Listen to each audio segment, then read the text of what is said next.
Ya, ada seorang putra raja yang tampan wajahnya, tapi sang sayang bungkuk tulang punggungnya. Kelemahan fisik ini membuat putra mahkota ini sangat minder. Suatu hari, raja memerintahkan seorang pemahat patung terkenal dalam kerajaannya untuk memahat patung putranya dengan postur tubuh yang tegap tanpa bungkuk. Kemudian patung tersebut ditempatkan dalam taman bunga milik pribadinya. Pada saat putra raja melihat patungnya yang tegap, hatinya berbunga-bunga. Beberapa bulan kemudian, warga kerajaan berkata begini, "Wow, putra raja punggungnya agak tegak loh." Mendengar itu, putra raja hatinya senang. Sejak itu, putra raja banyak mengamati pahatan patung tersebut dan merenungnya. Suatu hari terjadi suatu keajaiban. Putra raja berdiri dengan tegak, tidak bungkuk, persis patung pahatan itu. Saudara, Allah telah mengutus putranya, Yesus Kristus, untuk diperlihatkan kepada kita, agar kita belajar dari teladannya, merenungkan karakter Kristus, menghayati perbuatannya. Jika kita terus belajar dari riwayat hidup Yesus dalam empat Injil, juga kesetiaan para rasul terhadap amanat agung Tuhan, yakin kita bisa giat bersaksi dan memberitakan Injil kerajaan surga. Kita bisa dan malam ini tema renungan kita adalah kekuatan kesaksian yang mengubah hidup. Kiranya melalui kesaksian hidup Paulus membangkitkan semangat kita untuk bersaksi bagi Kristus. Kita melihat bagian pertama, Paulus bersaksi tentang fanatismenya dalam agama Yahudi. Di Kisah Para Rasul 26 ayat 2 mengatakan, "Ya Raja Agripa, aku merasa berbahagia karena pada hari ini aku diperkenankan untuk memberi pertanggungan jawab di hadapanmu terhadap segala tuduhan yang diajukan orang-orang Yahudi terhadap diriku." Kisah Para Rasul 26 merupakan pembelaan Paulus di hadapan Raja Agripa. Siapa ini Raja Agripa? Yaitu dia cucu dari Herodes Agung. Tentang tuduhan orang-orang Yahudi, ya. Jadi pembelaannya ini tentang tuduhan orang-orang Yahudi terhadap dirinya. Nah, pembelaan ini disampaikan dengan cara menceritakan riwayat hidupnya sendiri. Paulus pada awalnya adalah seorang yang fanatik terhadap agama Yahudi. Seorang Farisi dalam mahkamah agama di bawah didikan Gamaliel ketat menjalankan hukum Taurat agama Yahudi. Ia memusuhi orang Kristen yang berbeda kepercayaannya dengan dirinya. Menganggap mereka sesat, menyimpang dari jalan Tuhan. Jadi patut dibasmi.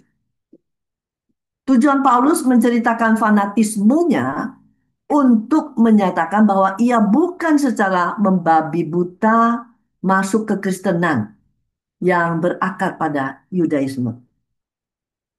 Ia sampai bisa percaya Yesus sebagai Tuhan, sungguh suatu keyakinan yang begitu kokoh, ya, sehingga membuat sikapnya total berubah. Paulus bukan hanya bertobat, bahkan terpanggil untuk bersaksi kepada orang Yahudi, terlebih lagi kepada orang non-Yahudi. Namun ketaatannya terhadap panggilan Tuhan untuk bersaksi bagi Kristus justru ditentang orang Yahudi. Bahkan ia ditangkap. Sesungguhnya penyampaian tentang pengharapan akan janji Tuhan kepada umat Israel tidak perlu mendapat pertentangan orang Yahudi. Sebab sejak Musa dan para nabi sudah menubuatkan bahwa Mesias harus menderita sengsara dan bahwa ia adalah yang pertama yang akan bangkit dari antara orang mati dan bahwa ia akan memberitakan terang kepada bangsa ini dan kepada bangsa-bangsa lain. Itu tercatat di dalam uh, pasal 26 ini ayat 23. Paulus mengatakan ia diadili karena menaruh pengharapan pada janji Tuhan yang diberikan kepada nenek moyang bangsa Israel. Nah, kata pengharapan ini merupakan kata kunci dalam pembelaan Paulus di hadapan Raja Agripa. Kisah Para Rasul 23 ayat 6b mengatakan, "Hai saudara-saudaraku, aku adalah orang Farisi. Keturunan orang Farisi, aku dihadapkan ke mahkamah ini karena aku mengharap akan kebangkitan orang mati." Pengharapan ini menunjuk pada iman yang menantikan janji dan nubuat dalam perjanjian lama untuk digenapi. Paulus mengerti dan percaya bahwa janji ini tergenapi di atas diri Yesus dan terus akan menggenapinya. Dikatakan lebih jelas lagi, yaitu dalam pengharapan Paulus, orang mati dapat dibangkitkan sehingga umat Allah dapat ditebus. Sebenarnya orang Yahudi berharap mempunyai pengalaman ini, disebut dengan istilah zaman yang akan datang. Hal ini akan terwujud melalui ibadah yang terus-menerus menunjukkan kesetiaan terhadap Allah, seperti ada seorang nabi perempuan bernama Hana dapat mewakili pengharapan bangsa Israel. Tercantum dalam Lukas 2 ayat 36 sampai 37 yang mengatakan, lagi pula di situ ada Hana, seorang nabi perempuan, anak Fanuel dari suku Aser. Ia sudah sangat lanjut umurnya. Sesudah kawin, ia hidup 7 tahun lamanya bersama suaminya. Dan sekarang ia janda dan berumur 84 tahun. Ia tidak pernah meninggalkan bait Allah dan siang malam beribadah dengan berpuasa dan berdoa. Ini adalah mewakili bangsa Israel bahwa mereka tekun menjalankan ibadah, menantikan janji Tuhan eh, tergenapi. Sebenarnya Paulus saat ini bisa bertanya kembali, jika ia setia terhadap agama Yahudi dan pengharapannya, mengapa ia dituduh? Jawabannya sangat nyata. Karena Paulus percaya ada kebangkitan orang mati, yaitu Yesus. Dan membuktikan ia adalah Mesias. Sedangkan bangsa Israel, mereka tidak percaya bahwa Yesus itulah Mesias. Bagian yang kedua, Paulus bersaksi tentang pertemuan dengan Yesus. Kisah Para Rasul 26 ayat 12 hingga 24 menyatakan, dalam keadaan demikian, ketika dengan kuasa penuh dan tugas dari imam-imam kepala sedang dalam perjalanan ke Damsik, tiba-tiba Agripa pada tengah hari bolong, aku melihat di tengah jalan itu cahaya yang lebih terang daripada cahaya matahari. Turun dari langit meliputi aku dan teman-teman seperjalananku. Kami semua rebah ke tanah dan aku mendengar suatu suara yang mengatakan kepadaku dalam bahasa Ibrani, "Saulus, Saulus, mengapa engkau menganiaya aku?" Sukar bagimu menendang kegalah rangsang. Nama lain Paulus kita tahu ya, yaitu Saulus. Ia mengakui bahwa dirinya pernah ragu tentang kebangkitan. Maka dia menganiaya orang Kristen. Ya. Sebab itu, sekali ia mendengar orang memberitakan bahwa Yesus bangkit, bahkan menyebutnya Mesias, maka segera Saulus menentang orang tersebut.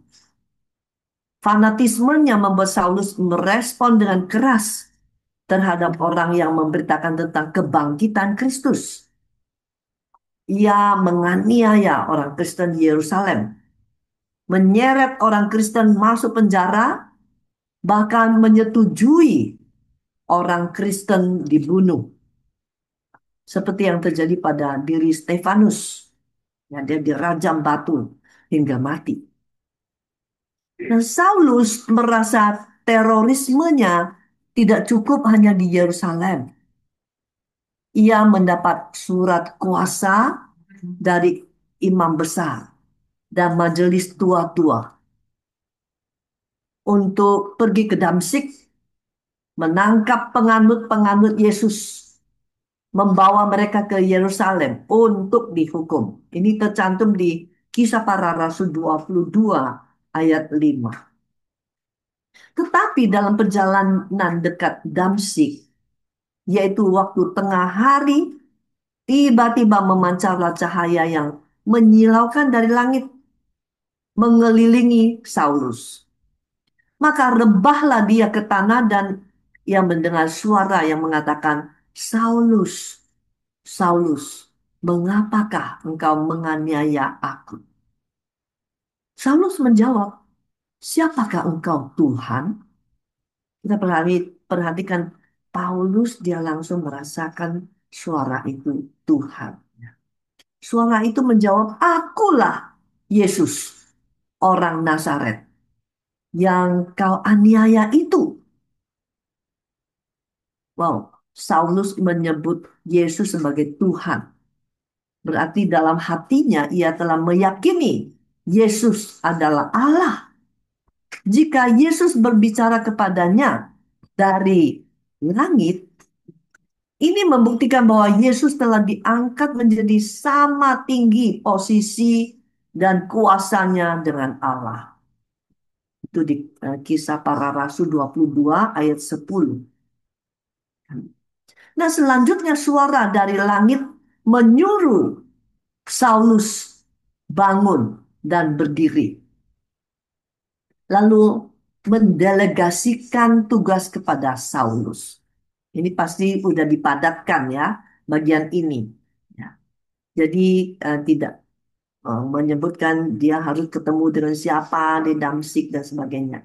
Dan suara itu mendelegasikan tugas kepada Saulus dan menetapkan dia menjadi pelayan dan saksi tentang segala sesuatu yang Saulus lihat dari Yesus, juga tentang apa yang akan Tuhan perlihatkan kepadanya di kemudian hari. Paulus berkata kepada Raja Agripa bahwa karena menjawab panggilan Tuhan ini dan mengharapkan kegenapan janji yang diberikan Allah kepada nenek moyang bangsa Israel, dia, karena hal inilah dia ditangkap, dituduh, dan diadili. Jadi dia mengungkapkan bahwa kenapa dia ditangkap, yaitu mengharapkan kegenapan janji yang diberikan Allah pada bangsa Israel.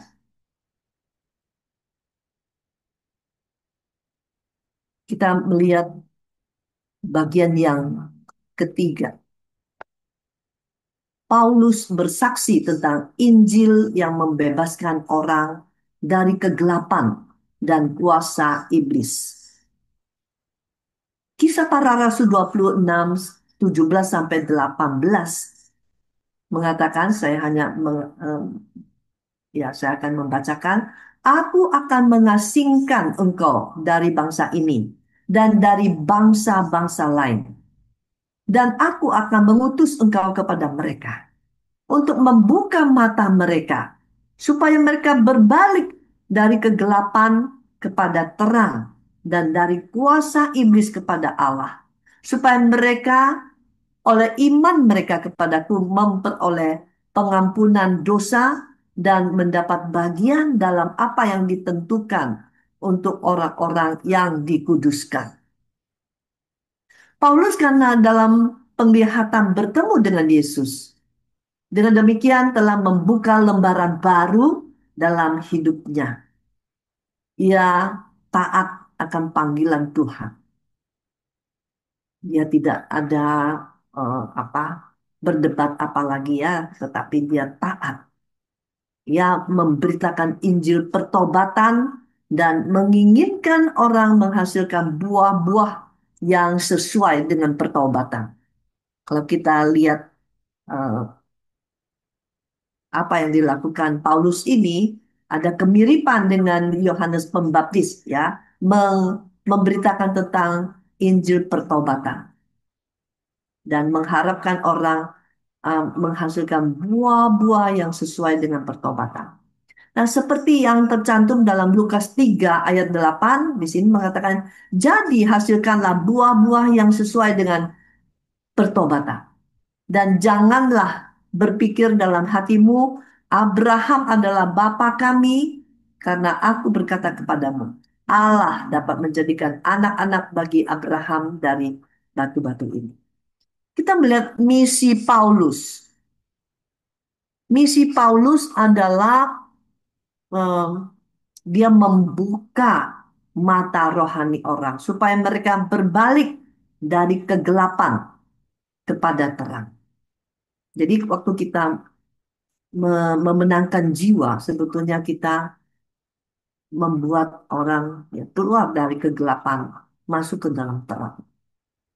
Dan misi Paulus ini em, dia membuat orang berbalik dari kuasa iblis kepada Allah.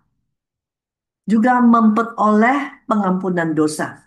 Jika sudah keluar dari eh, kuasa iblis, dia memperoleh pengampunan dosa. Dan misinya melalui iman kepada Kristus mendapat bagian dalam hal yang ditentukan Allah bagi orang-orang yang dikuduskan, yaitu memperoleh hidup kekal.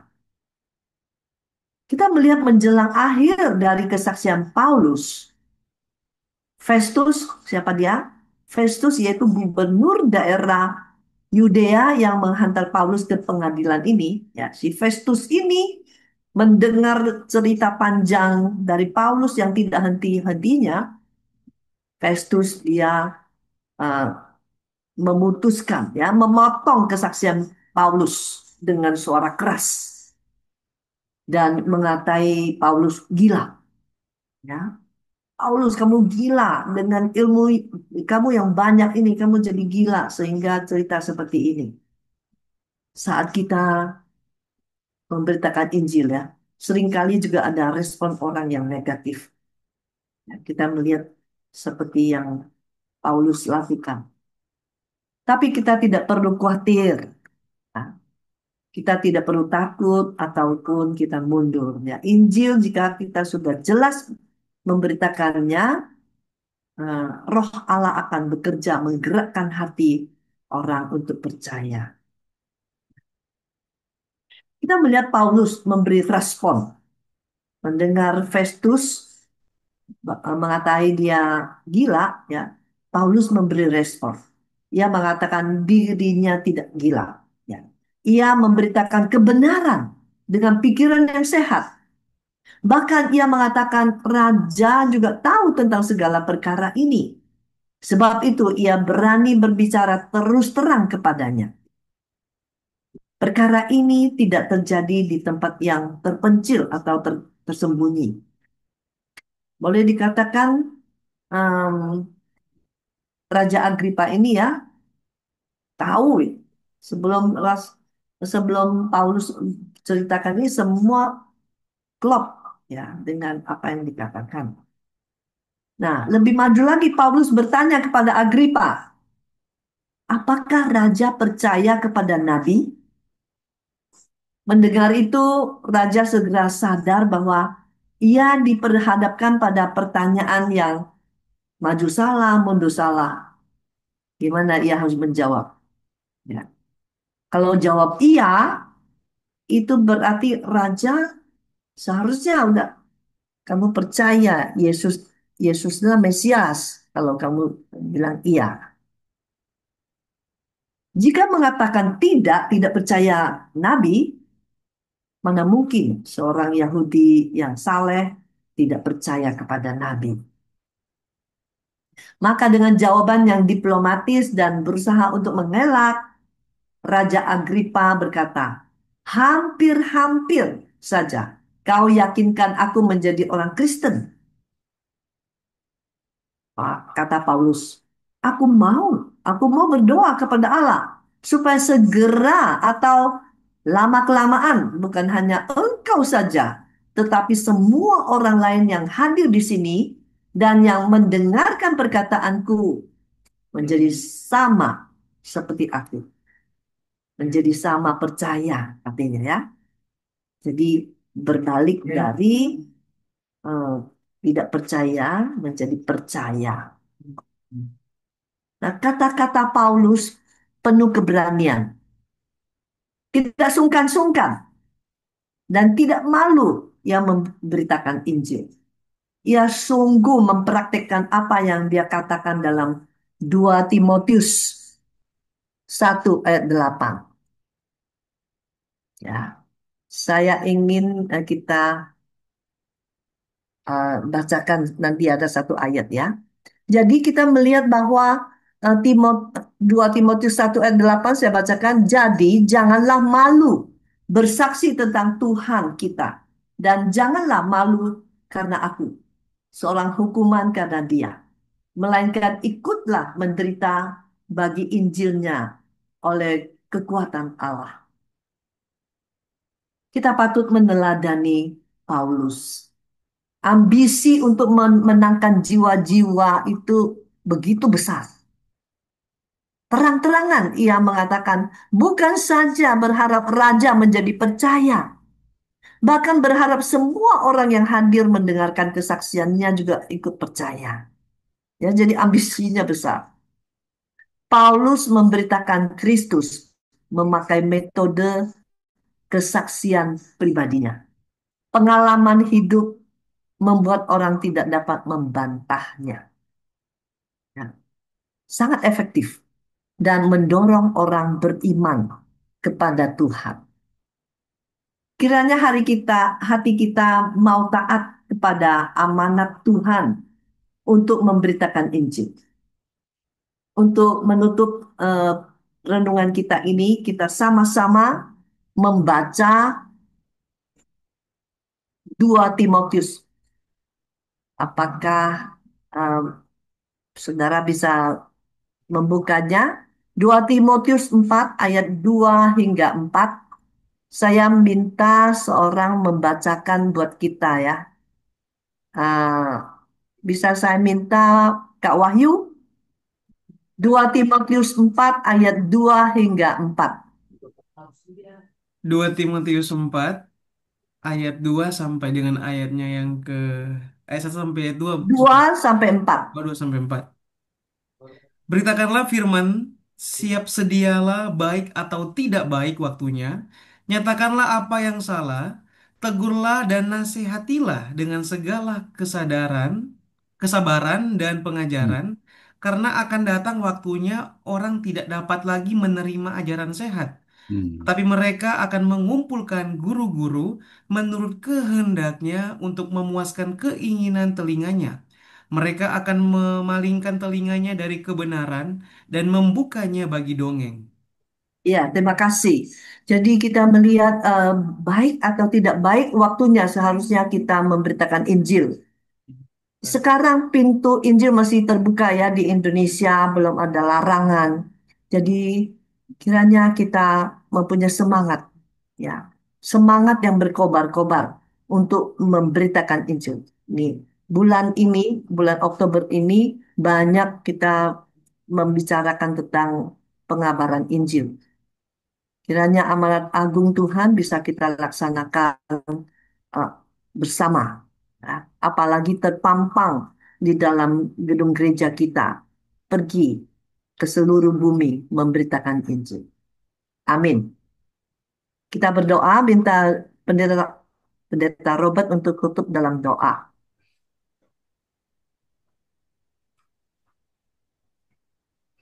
Mari kita berdoa. Bapa di surga, kami bersyukur untuk persekutuan kami pada malam hari ini. Di dalam waktu yang singkat kami boleh